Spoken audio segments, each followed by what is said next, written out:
Bonjour et bienvenue à Échange biblique. Comme vous le savez tous, je suis la sœur Kadi Koulibaly et j'ai à ma droite le frère, le docteur Méa Stéphane Landry. Bonjour. Ensuite, j'ai à ma gauche la sœur Ida Maseko. Bonjour.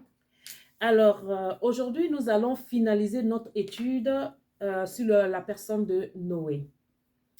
Nous allons voir les recommandations et mises en garde de Dieu avant et après le déluge. Alors, comme vous le savez, Noé étant sorti de l'arche, a fait une offrande à l'Éternel. Il a immolé un animal et cette offrande plut à Dieu qui a par la suite établi une alliance entre lui et l'homme, entre lui et Noé. Et cette alliance stipulait qu'il n'allait plus jamais détruire la terre avec l'eau. Et le signe de cette alliance, c'est l'arc-en-ciel que nous voyons apparaître de temps en temps dans le ciel, avec les multicolores. Amen. Amen. Donc, qu'est-ce que Dieu a donné comme recommandation avant le déluge? Et nous allons dans un premier temps parler de l'alimentation. Alors, maman Ida, concernant l'alimentation, qu'est-ce que Dieu a donné comme recommandation avant le déluge? Avant le déluge, Dieu a dit que l'homme devait manger les plantes et les arbres qui portent des fruits. Amen. Cela se voit dans le livre de Genèse 1, verset 29.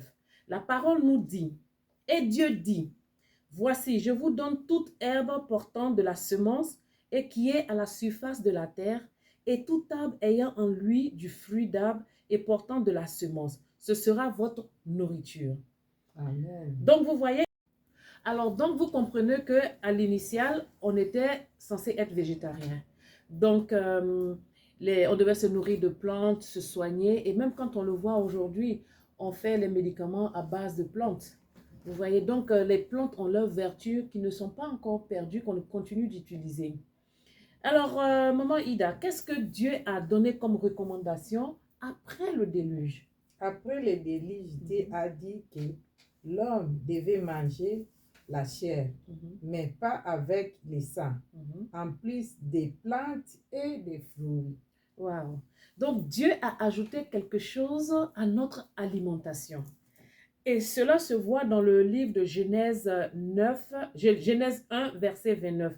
La parole nous dit, voici, je vous donne toute herbe portant de la semence et qui est à la surface de la terre, et tout arbre ayant du fruit d'arbre et portant de la semence. Ce sera votre nourriture.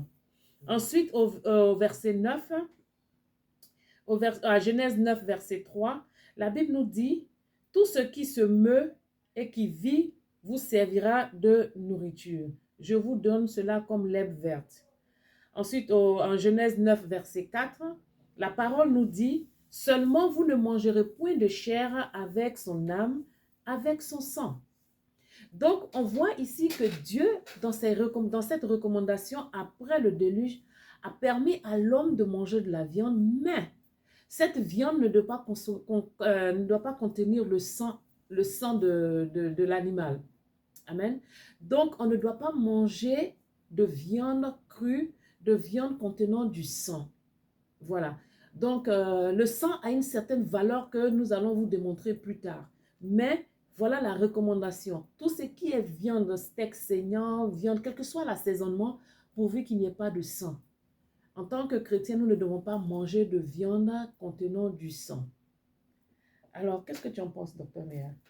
Oui, ce qu'il faut comprendre, c'est que après le déluge, l'alimentation de l'homme a changé. D'un régime végétarien, nous passons à un régime carnivore. Dieu nous a permis d'ajouter la chair des animaux. Mais il faut comprendre que la viande a beaucoup de bénéfices. Tout à fait. Voilà, la viande est une bonne source de protéines, les protéines qui permettent la croissance de l'homme, qui renforcent aussi les muscles. Tout à fait. Et puis, la viande aussi est riche en vitamine B1. Et cette vitamine B1, bon, certaines plantes contiennent cette vitamine, mais c'est beaucoup plus dans la viande. Et ça permet à la formation des globules rouges qui permettent d'envoyer l'oxygène aux cellules. Et puis, la viande aussi est riche en fer. Mhm. Voilà. Mais ce que je pourrais ajouter, c'est que pourquoi Dieu nous a permis d'associer la viande, cela pourrait se comprendre qu'après le déluge, certaines plantes nutritives ont été détruites. Oui, tout Et donc, pour compenser Mhm. voilà, ce déficit, Dieu nous a permis d'ajouter la chair des animaux. Mhm. Voilà.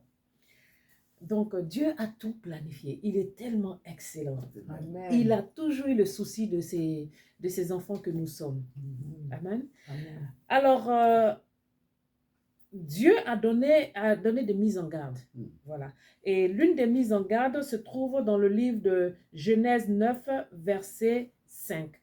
La parole nous dit, « Sachez-le aussi, je redemanderai le sang de vos âmes, je le redemanderai à tout animal, je redemanderai plutôt l'âme de l'homme à l'homme qui est son frère. » Au verset 6, la parole nous dit, « Si quelqu'un verse le sang de l'homme, par l'homme son sang sera versé, car Dieu a fait l'homme à son image. » Alors, vous comprenez ici que Dieu demande que le sang humain ne soit pas versé. Donc, en d'autres mots, nous n'avons pas le droit d'ôter la vie à nos semblables, à qui que ce soit. Vous voyez, nous ne devons pas ôter la vie à qui que ce soit. La vie, en tant que chrétien, notre vie ne nous appartient pas. Et notre vie appartient à Dieu. Alors, on n'a même pas le droit de nous ôter nous-mêmes notre vie, c'est-à-dire s'ôter la vie de façon personnelle. À plus forte raison, ôter la vie à quelqu'un d'autre. Dieu a horreur de cela. Alors, qu'est-ce que tu en penses? Qu'est-ce que vous en pensez? Je crois que c'est une recommandation importante parce qu'elle n'avait pas été donnée au départ. Quand Dieu a créé Adam et Ève, il n'a pas donné cette mise en garde. Pourquoi il la donne maintenant? Ben, cela pourrait s'expliquer par le fait qu'au temps de Noé, ce n'était pas seulement des hommes qui vivaient, mais cette union entre les anges déchus et les hommes ont permis de créer une autre espèce de personnes. Et ceux-ci, certainement, trafiquaient avec le sang, participaient à des sacrifices humains. Et cela est une abomination aux yeux de Dieu. On a vu, si vous vous rappelez, que lorsque Caïn a tué Abel, le Seigneur a dit, le sang d'Abel criait jusqu'à lui. Oui, donc le sang a une voix. Et donc, participer à ces crimes et à ces rituels ben, était une abomination aux yeux de Dieu. Donc le Seigneur a dit, ok Noé, tu recommences le monde à nouveau, mais sois sûr ou dis aux hommes de ne pas participer à des rites avec le sang humain. Et aussi le fait de trafiquer avec le sang humain ben, a une répercussion dans le Nouveau Testament parce que le sang a été donné, pourquoi? Pour le rachat de nos âmes. Tout à fait. Donc, participer à ce genre de rituel banalise le sang qui devait être utilisé pour acheter nos âmes. Amen. Amen. Amen, amen. Donc, imaginez-vous un peu lorsque tu ôtes la vie à ton semblable. Dieu est notre Père.